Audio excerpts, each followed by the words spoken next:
the top of late 80s rock and roll. 1 minute you're at the Troubadour, and then another minute you're at Donington Stadium. Welcome to the jungle, it gets worse there every day. But as Guns N' Roses' reputation grew, so did their appetite for self-destruction. Every possible obstacle that I could have ever dreamed up was presented in front of me. And then you lose all sight of reality because everybody else is taking care of your life for you, right? And when the band fell apart, Slash faced an uncertain future. And when I quit Guns, it's like that's when the real trouble started. It's like, okay, now it's just me on my own. Slash grew up in Los Angeles as Saul Hudson. His mother was a costume designer, and his father designed record covers.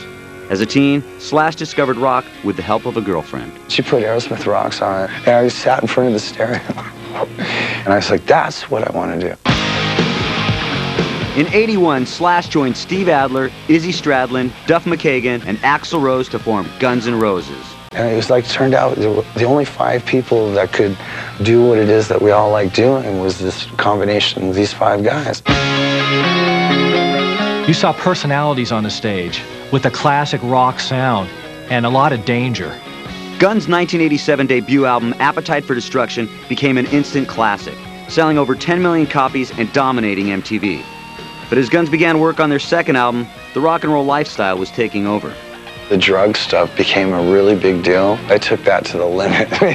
The band was so successful and huge at that point that there's so many more distractions that come into play. You know, you can't keep waking up in hospitals and thinking that it's just luck. That's when I was like, okay, reality check. And all right, I'll slow down. Because my main thing is going out and doing those concerts and playing in front of people and making a great record. Slash pulled it together, and during the making of their second album, he became the band's driving force. I've always been very single-minded. You know, I get into it, and that's what I'm doing. And everything else usually falls by the wayside. In '92, Use Your Illusions was another monster hit, and Guns followed it with a 2.5-year tour. He loves the whole aspect of touring. He loves hotel rooms.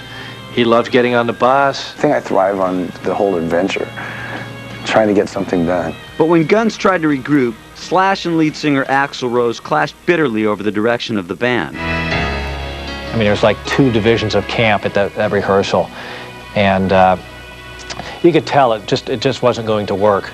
It was musical differences, and it was also professional differences.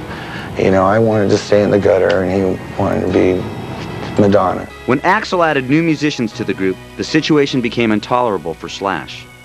You know, that 11 days of rehearsal, of trying to work it out, playing with some other guitar players, having stuff forced on me. I walked into this and I'm going, this isn't fun.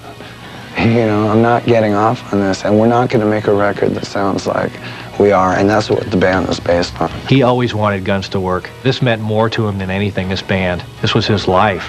I woke up and I was suicidal one morning. Literally.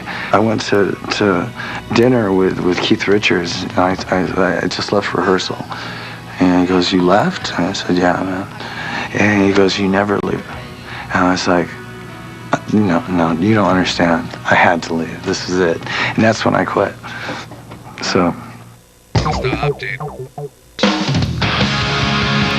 These days, Slash is back on the road, touring his band Snake Pit with AC/DC. There's no pop stars in Snake Pit, you know? We all just work hard at doing what we do best, and as long as we're all there, then we're all good. Snake Pit recorded their new album, Ain't Life Grand, in Slash's home recording studio. It was a really cool studio, so we rehearsed the whole record there and recorded the whole record there. And then as soon as the record was done, I sold the house. Slash continues collaborating. He's performed with everyone from Michael Jackson to Lenny Kravitz to Bob Dylan.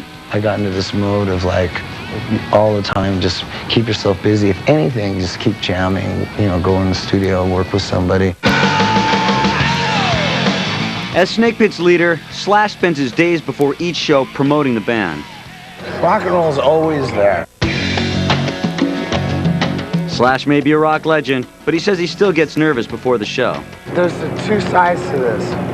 There's the walk-in. Oh, we're gonna have a good show.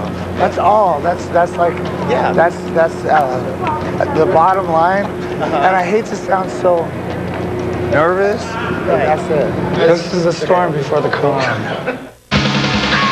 But when the lights go down, Slash lights up. Get the out of our way.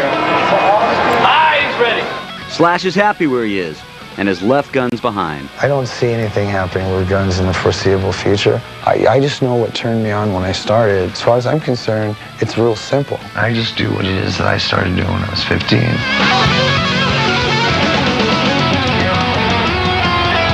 David! March, man.